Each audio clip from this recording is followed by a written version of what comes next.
welcome back to Beyond the Road. Today we have another very special guest.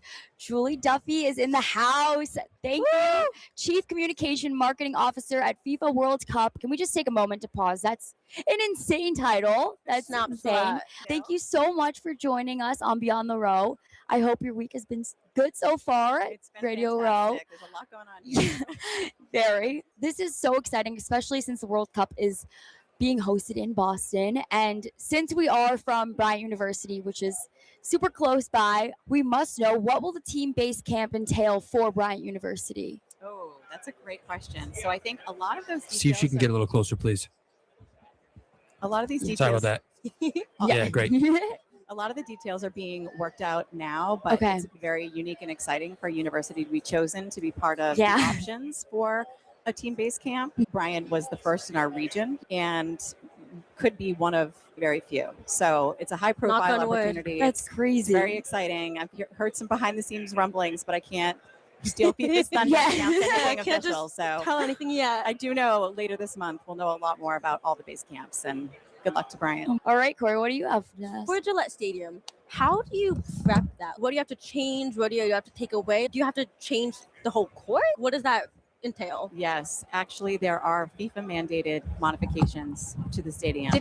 Aren't they changing the grass? Yes. Yeah, because I work there with the Patriots. Oh, I didn't know that. That's a good fun fact. Yeah, I get 3 free tickets to the Revolution games. I haven't gone yet, but you gotta go. Yeah, you've got to go. Yeah, so they have just started ripping up the turf, and the grass is going to be going in over the next couple of weeks.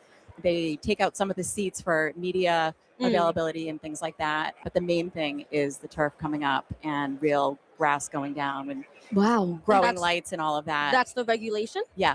Yep, that is the regulation. And that has begun now that the Patriots are done there. I know. That's crazy. What a switch up. Yeah, so it just started on Monday. But it should be complete in about 3 weeks. That's so exciting. Probably won't be there for that because I do football, but okay. I have no need to be there anymore until the next season. So what's like your day-to-day work life being a chief communication and marketing officer? So there's a lot that goes into it. There's the fun stuff and the positive stuff, which is being here. Yeah. There's also, people have a lot of questions. What's happening? How we're getting our funding? Is this going to be secure? Is transportation going to work? With visitors coming from all over the world, it's a privilege to have 7 matches at the stadium, but the number of travelers from around the world, the fan bases that are going to be descending upon Massachusetts and the stadium, it's overwhelming. The quarterfinal itself will have 1 billion eyes on it. We're expecting 2.5 million people to come through the Commonwealth over the course of next summer. And that the potential economic impact is over $1 billion, which is oh my gosh, just that stat alone. Yes, it's massive and it's very unique. So it's a lot of preparation that's gone into it. Over the past 2 years, we've had transportation working groups working with everything from MBTA to Massport, security, and I work with all of those teams across the board to make sure that as the press have questions about how we're preparing from a security perspective or from a transportation perspective, that we have those answers. Yeah. And the fun stuff like this, making sure that we're putting Boston on the stage and we're bringing World Cup relevance to a lot of the different events and opportunities. The Patriots and the Seahawks being together in the Super Bowl, both are World Cup big numbers. San Francisco. So it was like a no-brainer that we're going to come out here and be part of our FIFA's presence. I know your setup's great. We're like right across for those that are listening and can't see. They have this beautiful display. That's awesome. Yeah, it's great. We've been doing a lot of press here talking about it, and people are really excited. Yeah. I want to know a little bit, before you even became the CMO, where did you start within the sports industry? It's funny. This is my first role in sports. Oh my gosh, wow. It's a pretty good role. This is a great way to jump right in. So I worked at Hasbro for a long time. So Monopoly, Play-Doh, Transformers, all the brands that we all grew up loving and playing with. And I was head of global communications there for the last 7 years when I was there, and did everything from brand publicity to corporate communications, crisis. People think it's all fun and games, but there was definitely a lot more to it that happened on a day-to-day basis. And I happened to meet up with a colleague who I had interacted with over the years of my career at a Providence College, Georgetown basketball game. And she said, I'm on the board of the FIFA World Cup coming to Boston. I was part of the committee that brought it here. We're looking for someone to lead marketing and communications. Would you be interested? Yes. Yeah. No brainer. Yes, I'm exactly. taking that. Exactly. So within a couple of weeks, I was in touch with the CEO, who's my current boss, and some others from the host committee. And here I am 2 years later. That's crazy. Yeah. How do you like prep the restaurants and the hotels for this massive event? It is a lot of work. We do have a team that really is engaging with the community, businesses. We have some materials that we put on our website that's like guidebooks and ways to capitalize. There's a lot of rules as well. So the FIFA takes their intellectual property very seriously. Oh yeah, I would imagine. Not every restaurant or event owner can throw a watch party around a World Cup game. They have to have a specific license. They can't use the branding unless they're an official sponsor. Yep. So there's a lot of like rules and regs around it as well. So we have to give them guidance on what they can do, but also what they can't do. And there's a lot of questions that come with that. So, Yeah.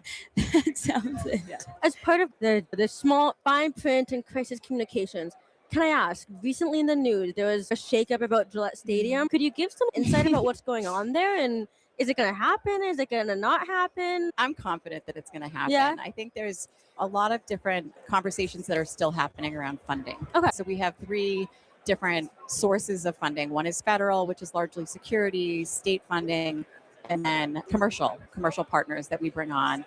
And there's discussion about the fact that Boston is the host city and a lot of the celebrations happen there. Foxborough is obviously where the stadium is. How is that funding being disseminated? So I think those are the ongoing conversations.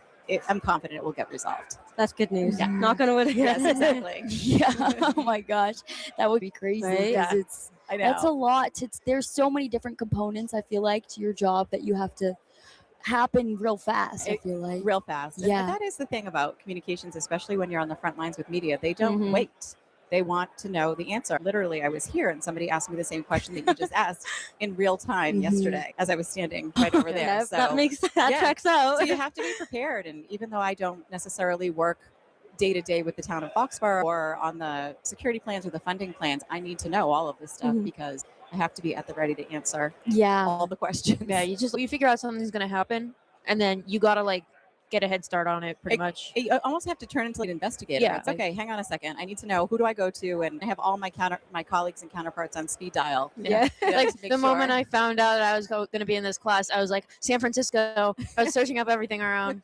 Yeah, that's awesome. Yeah, get ahead of it as best you can. Yeah, that is so true. So we talked about how it will impact like the traveling and the restaurants and the hotels, but as a whole for like New England, how would it really impact that anyway?